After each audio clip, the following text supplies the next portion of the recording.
Hello everyone and welcome back to another Pony&Wolf Productions video. My name is Visual Pony and today we're reading the story A Sensational Judge by Gamerboygaming. It is apparently a crossover with MLP and Undertale. I own Undertale on Steam. Wait, I don't think I have it on Steam, but I have it on Switch. And here is my confession, I have never actually finished it. I've played, I think, a total of 20 minutes.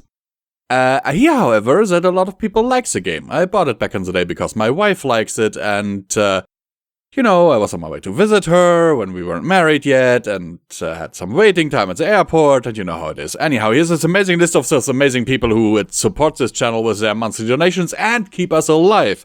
Because, believe it or not, since we had to demonetize our most viewed videos because they were not up to YouTube standards, we have lost a shopping trip a month and now we are not very well off. So without further ado, let's get into the meat of the story, and I urge you to check out our Patreon links down in the description below. The Only Chapter. The pony squirmed in his seat, the judge staring at him from on high. He could feel his eyes seemingly drill into his very soul. He didn't do it. The prosecution stood up. Your Honor, the evidence is quite clear on this matter. This pony was a part of the gang that stole 3 million bits out of the Bank of Equestria. Let me ask you something, The judge shook his head. Pony. What exactly is my cutie mark? The normally stalwart judge seemed to visibly cringe on saying those last words.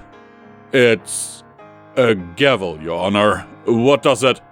Right, it's a gavel. That makes me good at judging others' intents. This man, Pony, had no intent to steal from the banks, or at all.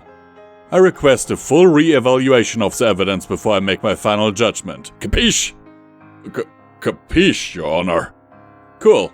On that note, dismissed for the day. I'm tired.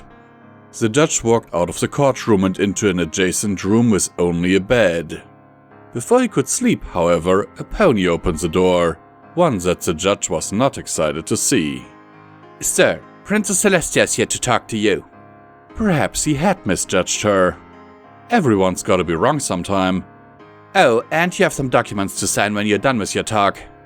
Never mind, his judging was immaculate. With a sigh, he chuckled and began to walk.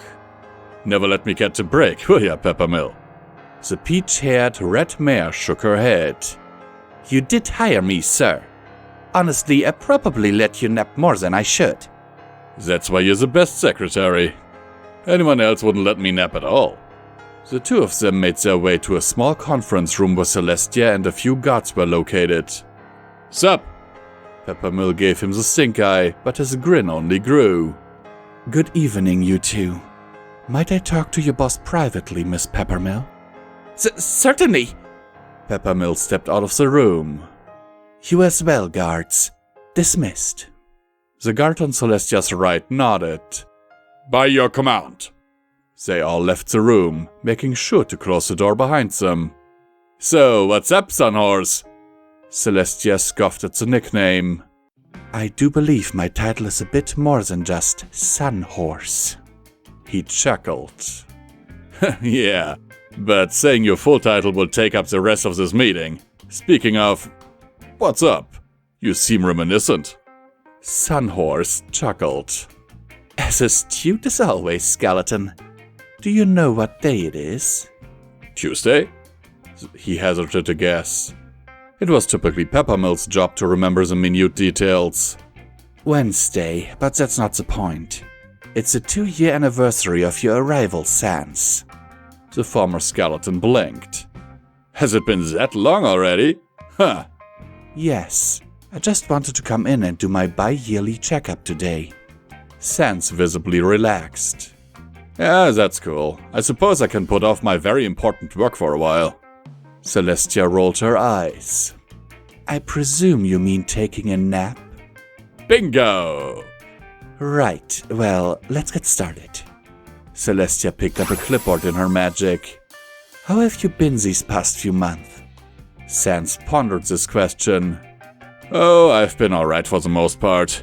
Job's been keeping me busy and all. Celestia held a deadpan expression. Should have known you weren't gonna let me stop there. Oh well. So, I've been thinking about my brother a lot more recently. I'm worried about him. Before I, left, my machine detected anomalies approximately 2 years from then. I'm not sure if time works differently here, but if it doesn't, then... He trailed off. I see. Your brother... Papyrus, was it? I assume this is why you haven't been making many jokes as of late. Sans frowned. Yeah, hard to laugh when your brother could be in danger. He went silent. Celestia put a hoof on his shoulder. If you want to move on, we can. Sans just nodded. Very well, it's your turn. Sans shook his head for a moment and smiled again. Alright then, how's your research coming? It was Celestia's turn to frown. Not very well. Even with the help of the elements, it seems like your universe is too far out to truly reach. We were planning on connecting to a universe that combines ours, but something is stopping us from entering. That. What was that? If it's what I think is happening, I may never get home. Celestia tilted her head. You know about this, but then who? He was a royal scientist to King Asgore. Fell down into one of his creations and, well, no one's remembered him since. At least, no one who wasn't me. I've since managed to talk to him twice. In those times, he seems to have taken up the role of guardian against other universes. I didn't know exactly what that meant at the time, though, as you may have guessed, after I got here, I could figure it out pretty quickly. Celestia looked at Sans with hardened eyes. Do you believe he would attack other universes? Unlikely. And even if he did, he'd likely only go after humans. Not like he can really do much being trapped within the void. Her face softened. Very well then. My next question. How are you adjusting to your new life? Sans's grin began to grow.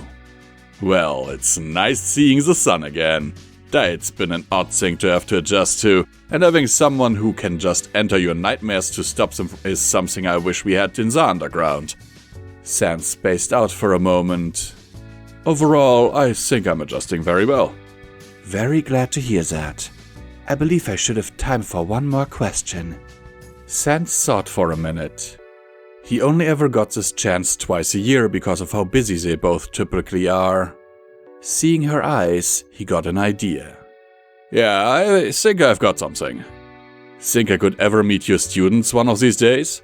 I believe I mentioned this before, but I never got a response. Celestia's eyes widened. I completely forgot. I meant to introduce you to her at the latest gala, but the whole thing with Discord was too funny. It completely slipped my mind. My apologies. I'll set something up soon. In the meantime, I believe that's all the time I have to spare. It's been a pleasure speaking to you, Comic. Yeah, I've got important documents to go over in my head. Preferably with my eyes closed and snoring. Celestia gave a small smile and opened the doors. Let us depart, guards. They fell in line and began to leave. Before they could, though, Celestia looked back to the displaced monster and they nodded at one another. She exited the courtroom and Peppermill walked up to Sans. Comic, it's time for your documents. Sans smiled. Yeah, he could have had it a lot worse. Author's note. I don't know where random inspiration comes from, but whenever it does, it really does. Sans does not speak in lowercase because that looks ugly. Hey, also I made a coffee. Why? Because I like money. Making stuff for free is great and all, but if there's no pressure on me to do better, I tend to stagnate. Money is a great incentive.